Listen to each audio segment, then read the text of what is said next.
Hi, what's your name? Greg Wilson. Greg, good to know you. Nice meeting you, Chris. Why don't we start off and give me a little background. Tell me about yourself. Well, I grew up in a family-owned business, and you know, when you're working with your mom and dad for family survival, you learn very quickly that hard work and getting it done right the first time and honesty and integrity plays a big role in your family's survival. Oh, absolutely. And I've got a 30-year career in education as a teacher and an administrator at the elementary, secondary, and post-secondary levels. Right. Had extensive experiences in recruiting, training, coaching, Sure. supervision, and then your project management and initiatives and IT integration. So I guess you'd kind of view me, or I view me, as agent of change. Okay. Because you always have to be moving forward. Very good. Very good. Well, I know you must have worked with teams, you know, in this experience you had.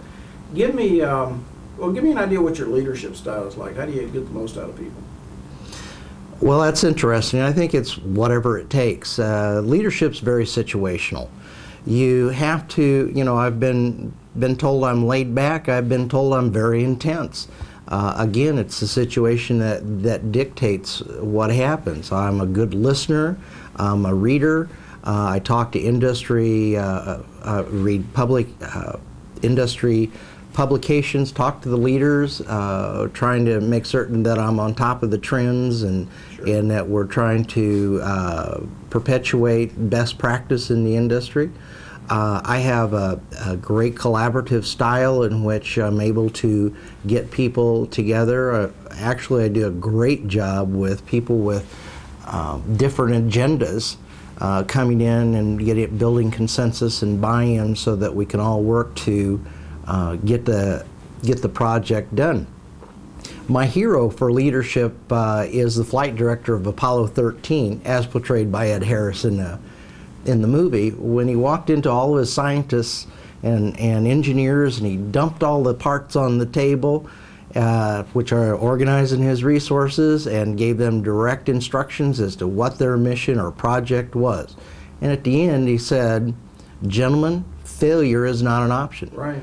Right. Every initiative that I go into is a bit of that, only I look at it as we will be successful in completing this task. Well, you mentioned putting the materials together in Apollo 13. Give me an event or something from your career that stands out. Well, just recently I avoided a public relations meltdown, as you would call it, I guess, where we had a situation where special needs children and parents were assigned to my building last minute. They didn't know it was coming. They felt very disenfranchised, distrustful, and overall just hot in all their communications with me. Yeah. And then shortly after that, we had a special needs child have her pants pulled down below her underwear by a regular education student, which everybody was very upset about. I investigated, I called the mom. She immediately started screaming on the phone for the dad to come to the phone because their child had just been attacked and all of her clothes had been ripped off of her. Yeah. Mild exaggeration. Oh, my father came to the phone and let me know, not in pleasant terms, that he and the lawyer would be right there. Yeah. Before he got there, I had the plan down, and I guess I used my skills of crisis management, listening, and persuasiveness. That we came to a very quick resolution of the problem, saving the lawyers and my bosses from getting involved, which also saves a lot of time and money. Yeah, yeah, great mediation talent there required. Yeah. Well, I guess bottom line, if a company's got 3 or 4 good candidates, you know, Greg, why would you suggest they hire you? Just recently, an associate that I haven't really worked with that much looked at me and said, "You're a doer."